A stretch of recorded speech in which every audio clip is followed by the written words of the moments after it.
Welcome to the Unapologetic Man Podcast, the only podcast that's all about self-improvement, confidence, success, women, and being a man without making any apologies for it.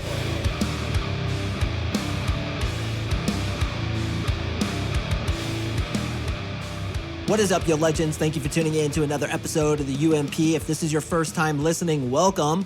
My name is Mark Singh. I'm an NLP dating coach. NLP stands for Neuro Linguistic Programming. And what I try to do in this podcast is give the most actionable advice where you could actually go out and use it. I absolutely hate listening to podcasts where it's a bunch of theory, it's a bunch of 10,000 foot perspective. No. It's not what we're doing today. Today, I'm going to tell you what to talk about, how to dominate the speed dating event so you get as many matches as possible. A couple quick stats on this, which is really interesting. Most speed dating events, you have 2 to 10 minutes to talk to the girl, get her attracted to you, and then yank her phone number. There's a 48% chance that you are going to make a match because with each single, and there's usually about 40 per event. I've been to several. There's usually like 40, 50. One time I went, there was maybe 70. Between those, each person you meet with, you have an 8% chance of actually making a match, getting her attracted to you. Now, the problem with these, of course, is that the girls usually aren't anything to write home about. I've seen a couple hot ones in there, but they were usually there with their friends. But still, boys, one of the biggest things that I try to teach you as your coach, as well as in my 3-month coaching program, is that you need reps. R-E-P-S. Reps means I want you talking to as many women as possible, getting as many experiences under your belt as possible so that you improve with this thing, talking to women. Now, here's the great thing about speed dating events. What kinds of things are you going to talk about? Let me just throw that at you, and I want you to guess what kind of things you're going to talk about.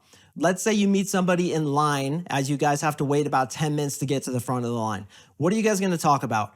Usually you're going to do get to know each other stuff. And in the context of a speed date, she wants to know about you. She wants to know who you are, where you're from, what you do for fun, what you do for a job. And all these things, gentlemen, we can answer in a fun and exciting way and ask them back to her in a fun and exciting way. That's going to separate you from all the other douchebags. When the stats say that you have an 8% chance per woman and you have a 48% chance overall of making a match, I'm willing to put that up to 200%. That was definitely my experience because, guys, we are different from the other schleps who go in there. What do you think most guys are going to do? They're going to be nervous. They're going to be uncomfortable. They're going to be boring as watching paint dry.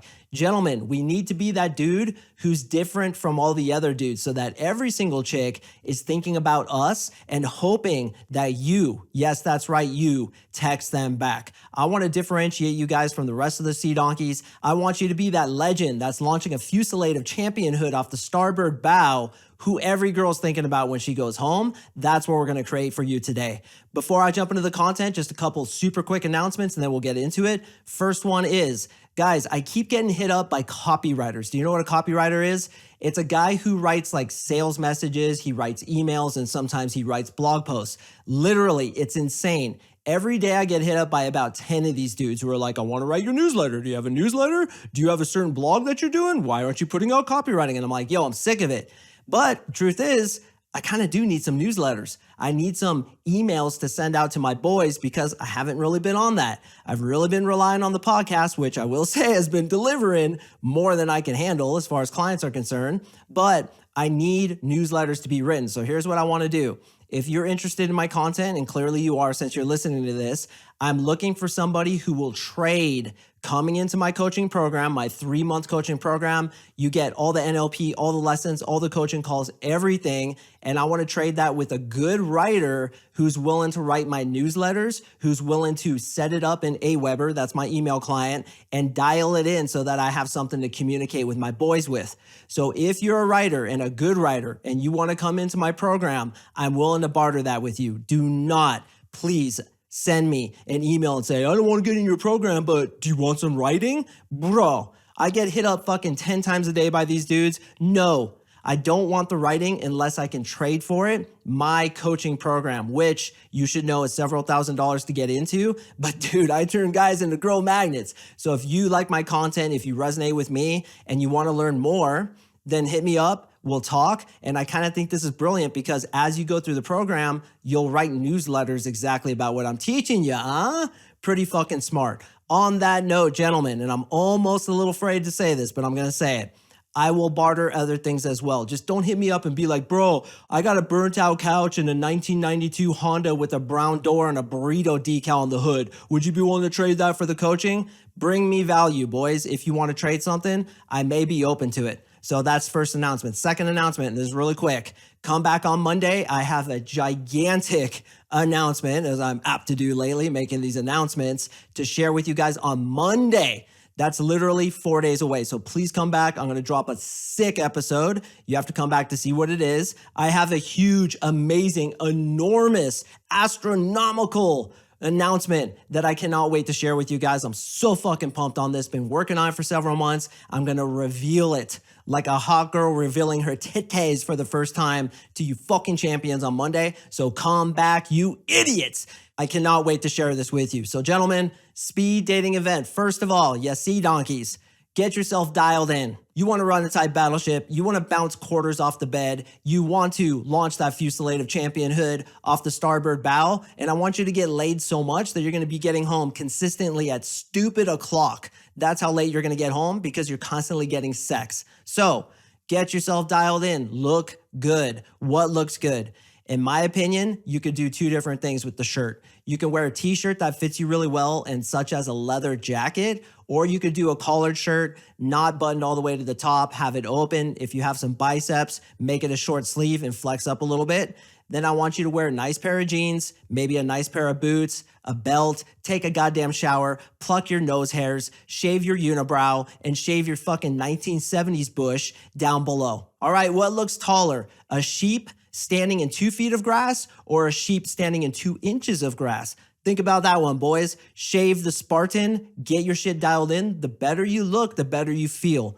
I actually don't really care how good you look, but I know this is a psychological thing with a lot of you guys. And this is how it works is if you think you look good, you're going to be confident. Before you go to the speed dating event, what I strongly suggest is go cold approach some girls. Just ask for directions. Do what I call approach and eject, which is a central tenet in my coaching.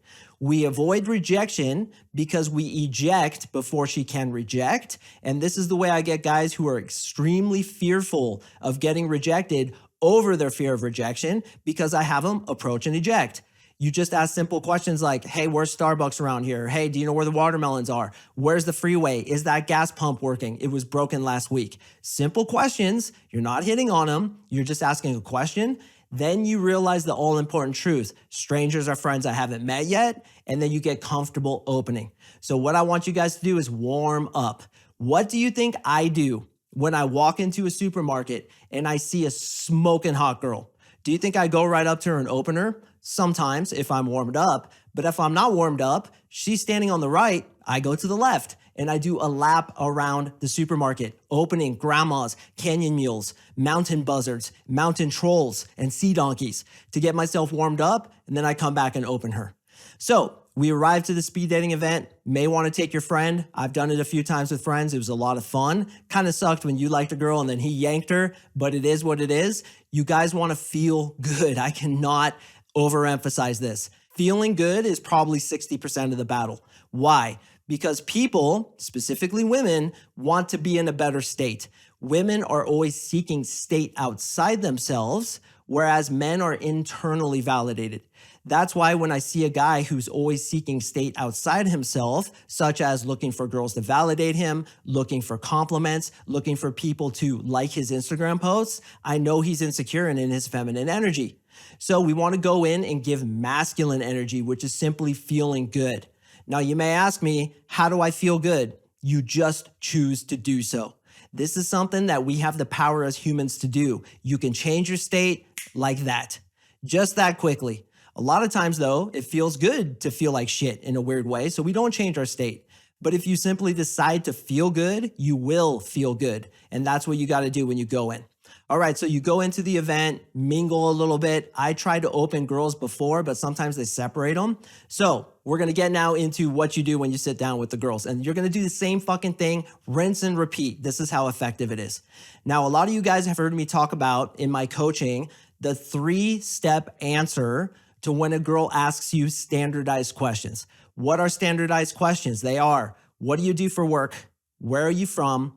What do you do for fun? Where do you live? And anything else where it's a what do you or where do you kind of question. These are questions that we ask each other to get to know each other. It's like you meet somebody at a cocktail party or a networking event. You're just like, yo, what do you do, man? And it's a simple question. The problem is, and I know a lot of you guys can relate to this, most people are so fucking boring. They're like, oh, I'm an accountant. Literally, they just say what they do and nothing. No story, no interesting banter, nothing funny. They just say, yeah, I'm an accountant. I'm a lawyer. I'm a doctor. I'm a canyon mule butt cleaner. They are always so boring, and I'm sick of it, boys. I am so sick of standardized, boring-ass conversations. That's why when I go up to a checkout lady, I always make it interesting and make her laugh. I always say, hey, did you have to choke anybody out today? And they always crack up. I want to give value. I want to be that dude who's different than every other schlep that these girls are going to sit across at the speed dating event. Guys, you are going to dominate this shit, just like I said in the title. So we understand that women are going to ask you these boring questions and you're going to ask them back to them, but you're going to make it interesting. Now, bear in mind, you need to be cognizant of your time. You need to know that you're going to have sometimes 2 minutes, which I think is ridiculous. 10 minutes is about right. 8 minutes is good too. Hopefully you go to one where it's 8 to 10 minutes. I would even look into the registration information to make sure it's not some 2-minute bullshit, because you literally have no time to do anything. You could try it, but it's like, yo, you need a couple minutes to knock this out. So when a girl asks you, what do? You answer it in 3 different parts. The first part is a joke, and this is the fun part. This is the part that's gonna make her laugh. As a lot of you guys have heard, I like to tell girls that I'm an ass model. Now, of course, this is a joke that's simply designed to make her laugh, nothing more. It's a joke, it's not true, but I can get a lot of mileage out of it because I've done it so often. I have like stories with it.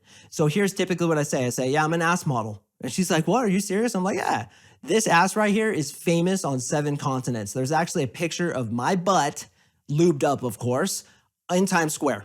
So you go in Times Square, it's just my ass right there, famous all over the world. Now this chick is cracking up. She just had 3 other boring conversations with a bunch of schleps who had no game, and you're cracking her up, and the dude next to you who's talking to other girls like, what the fuck is he saying, dude? I wish I could say something like that. So ass model, I always say, and I always say this, during no part of this conversation, Kelly, will you pinch my butt? Because if I get a bruise on this bad Jackson, I'm going to be out of work and on the streets, and I'm going to have to live in front of your house in a cardboard box, and it's going to be complete mayhem. So don't pinch this butt. And oftentimes they will pinch the butt, especially when I do this in nightclubs. Other things I say are, I'm an almond milker. I work at the almond farm and I milk almonds for almond milk. I'm a penguin picker-upper. I call it a penguin valet, because did you know that at the zoos, when penguins fall over, they can't get up. They'll actually die. So I'm a penguin valet. I go up and I pick all the penguins up, and they're so cute. It's so annoying because each one falls over like at least twice or 3 times an hour. So I'm running all over the place. And here's the weird thing. They won't even let me near them unless I'm wearing a tuxedo. So I got to be in a tuxedo while I'm working. But last year I was actually the penguin valet of the year. I got a jacket with my name on it and a big penguin. I'm a penguin valet. Now, during this, she's going to crack up if you do it right with a smirk on your face, telling a funny story. Okay, so we have ass model, almond milker, penguin picker-upper. Another one I do is funeral hugger. I go to funerals and I hug everybody, give them a little nestle because they're all bummed out. I'm a funeral hugger. I work at Hillshire Pharmaceuticals is something I say.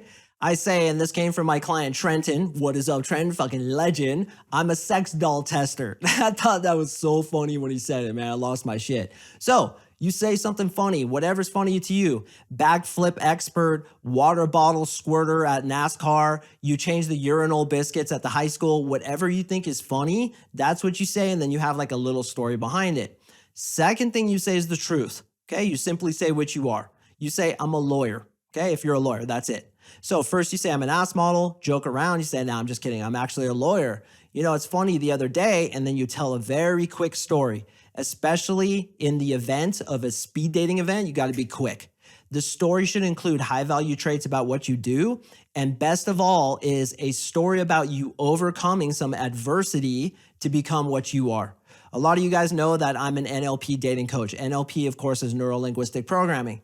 When I talk to a girl and she asks me what I do, I say I'm an ass model. I go through that whole shtick. Then I say, no, I'm actually an NLP coach. Do you know what NLP is? They almost always say no, and I say it's neuro-linguistic programming. And then I talk about, and this is true, how I used to have panic attacks, agoraphobia, and major anxiety, specifically when I lived in Japan.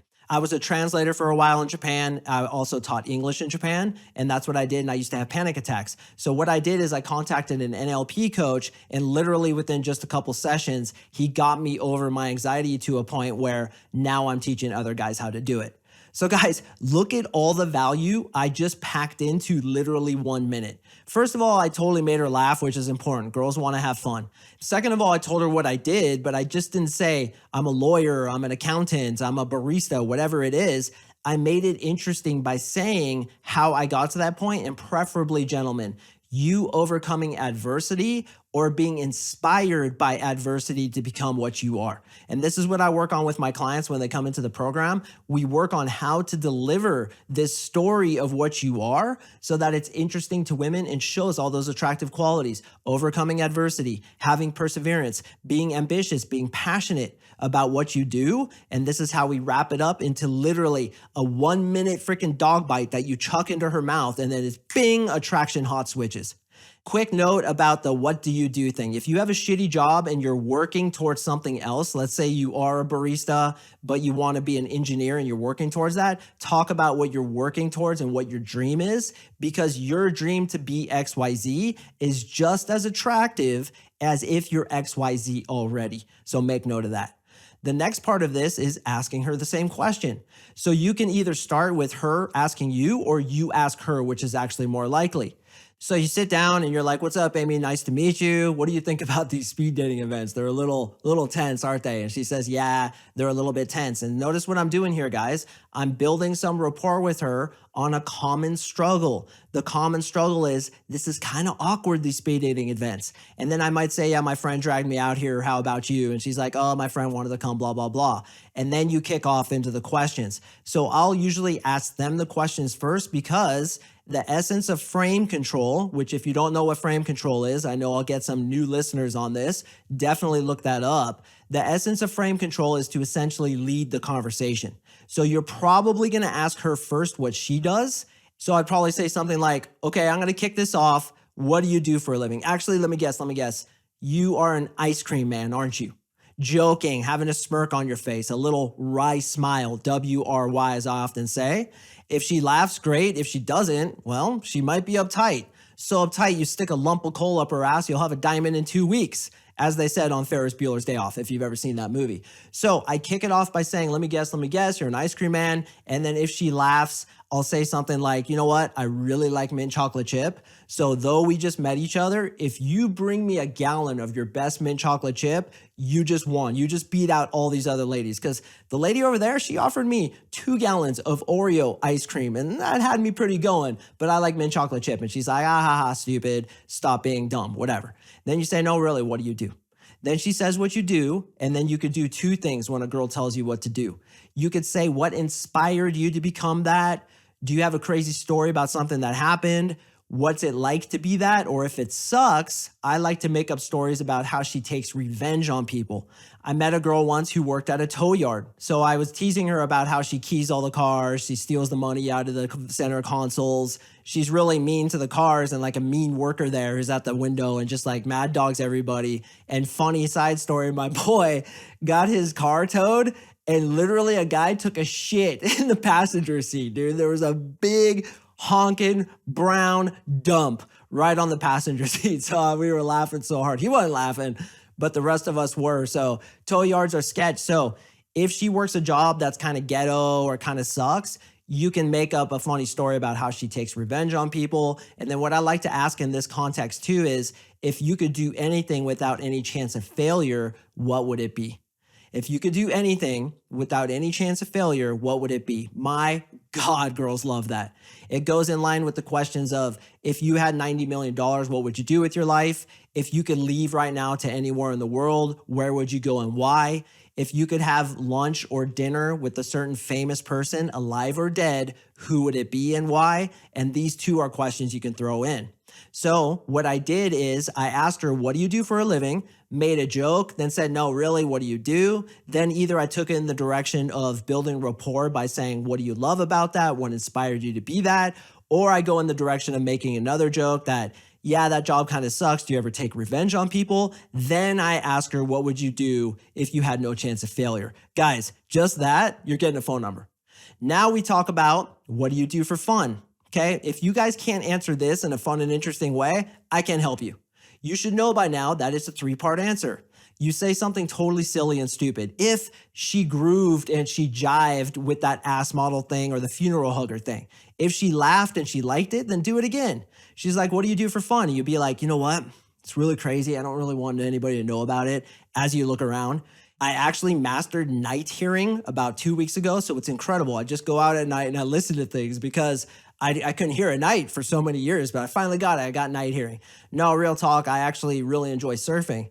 It was funny the other day, my buddy and I were surfing and he's going down the wave. I was paddling back out and he hit something and he flew off his board. Well, he comes up and he's like, dude, I hit a shark. I hit a shark. And he's yelling. I was really scared, but he's my best friend. So I paddle out to him like as I'm peeing myself, grab him. We go back inside and he swears to this day that he hit a shark. So I want to ask you the same thing. What do you do for fun? You see how I did that, boys? She asked me a question. I answered it with a 3-part answer. To review, the 3-part answer is something funny, then the truth, and then a story. And the story must embed high value traits, ambition, confidence, being brave, like me going to save my friend. But at the same time, if it comes off as arrogant, you have to throw in some self-deprecating stuff. Like I said, I was peeing on myself, but my friend was out there, so I had to go get him. Then you ask her the same thing. So what do you do for fun? Outside, of course, stealing money from people's cars when they bring it into the tow yard. And she's like, ha, ha, ha, no, I do this, that, and the third. Literally, boys, those 2 things, what do you do? What do you do for fun? That will encompass about the entire time together. And then whether they have a format where it's like, write down the person you like and ask for their phone number, or you just ask for it there. The best way to ask for a phone number is, hey, you know what? I enjoyed talking to you. How would you feel about tossing me your number? Hey, you know what? I enjoy talking to you. How would you feel about tossing me your number? Other questions that might come up. Where are you from? The way I like to answer this is, have you ever seen that show, The Office? And she's like, yeah, of course. And then I'll say, you know how they filmed that in Scranton, Pennsylvania? And then she'll say, yeah, are you from Scranton, Pennsylvania? And you'll say, no, I'm not from anywhere near there. I actually grew up in Newport Beach, California, completely across the country. So it's kind of funny that you say, you know this place where XYZ thing happened? Yeah, I know that place. Yeah, I'm from nowhere near there. I actually grew up here. Other questions I've been asked is, why don't you have a girlfriend? You guys should know this. For those of you who have listened to my content, you always say that it's because I'm a really bad kisser. I do the helicopter tongue maneuver, the jackhammer tongue maneuver, and that's why no girls like me. Then you say, no, real talk. I just haven't met somebody I really jive with yet. I'm not willing to settle for mediocrity. I really think she's out there. So I'm honestly doing everything I can to meet her. And then you say, I want to ask you the same thing. Why don't you have a boyfriend? Wait, I bet it's because you're a bad kisser too, aren't you? We're in the bad kissers club. And then she'll say something like, no, it's the same reason, just haven't met somebody. Or if she's horrible at this, she'll be like, well, my ex-boyfriend, da-da-da-da-da, and she'll start complaining about him, to which you need to plow through that kind of conversational unintelligence and change subjects very quickly. So to reiterate, gentlemen, you're going to start by sitting down and kind of pointing out how it's funny that you're at a speed dating event. I never thought it would come to this. I can't believe I've come to this level where I'm doing this. How about you? How'd you get pulled here? Oh, my friend brought me. Yeah, me too. Let's make this as painless on each other as possible. And she'll laugh and agree. And then you say, so what do you do? Let me guess. Then you say ice cream man or water bottle squirter or something that you can tease her with. She says what she does. You do those things that I talked about, either saying how she takes revenge on people or what would you do if you had no chance of failure. She asks you the same thing. You say that you're a water bottle squirter, a funeral hugger, an almond milker, you're an ass model, you pick up penguins at the zoo, or you're a sex doll tester, which honestly is my favorite one lately. Then you say the truth, and then you say a story that shows confidence, ambition, drive, and passion. Then you ask her what she does for fun. She's going to answer it in a boring way. You can encourage her to tell a story so that you're actually interested in her. Then she's going to ask you the same thing. Now, finally, boys, before you go for the phone number, there's something else I want you to try to do. I want you to try to qualify her. For those of you who have been listening for a long time, you know what this is. Qualifying is making her work for you. But for those of you who are new, and I suspect there's a lot of you listening because this is a unique title, and I always get lots of new listeners with unique titles, you want to ask her to sell herself to you because it's going to make her more attracted to you. And that question is, what would your best friend say is the coolest thing about you? Now, I have many of these, all of which, of course, I share in my program, but that's a simple one that I like to share on the podcast because it's easy to remember, it works really well, and it doesn't feel arrogant to her because you're asking what her best friend thinks about her, not why she's awesome or what she thinks about herself or why are you great. It's something I will say sometimes, but the easy one is, so Kelly, before we wrap up, we obviously only have like a minute left. What would your best friend say is the coolest thing about you? Then she explains it. Now what's happening is called cognitive dissonance. She's getting more attracted to you because she's explaining herself to you. Then at the end, you wrap it up by saying, hey, I really enjoyed talking to you. How would you feel about tossing me your number? Okay, you're gonna get a phone number, boys. You're gonna get a number from every single chick. Then you text who you wanna text, and the first text, I always go back to the ice cream man reference. Almost every conversation, I'm accusing girls of being an ice cream man and a competitive ass model, studying the nature of the Alaskan hippopotamus. Like I just accuse them of the randomest shit. And then my text always refers back to that. In the case of the ice cream man one, I always say, so hey, I saw an ice cream truck going 150 miles per hour down the 25 freeway. I know you're late for the ice cream man convention, but relax, you're gonna kill somebody. And the reason why I say that is because it's funny. It gives her a good chance to come back with some banter. And it tells her who I am with saying, hey, it's Mark. I met you at the Elbow Room, that speed dating event. Do you remember me? Like, do you want to go on a date with me? Because I kind of have a crush on you. Fuck all that. Be funny, referencing back a high point in your conversation. It's on like that, boys. So easy. And this, by the way, is how we do first conversations too. But we mix in a lot of other stuff that you simply won't have time to do on the speed dating event. So the speed dating event is all based around get to know you kind of stuff. And you're going through these attraction building triggers in a systematic way. She's definitely giving you her phone number. Gentlemen, as a reminder, I am looking for a writer, but only a writer who is willing to exchange his services for my program. Also on Monday, I have a gigantic announcement, so please come back for that one. I appreciate you guys listening. Go crush that speed dating event, and I will see you in the next episode.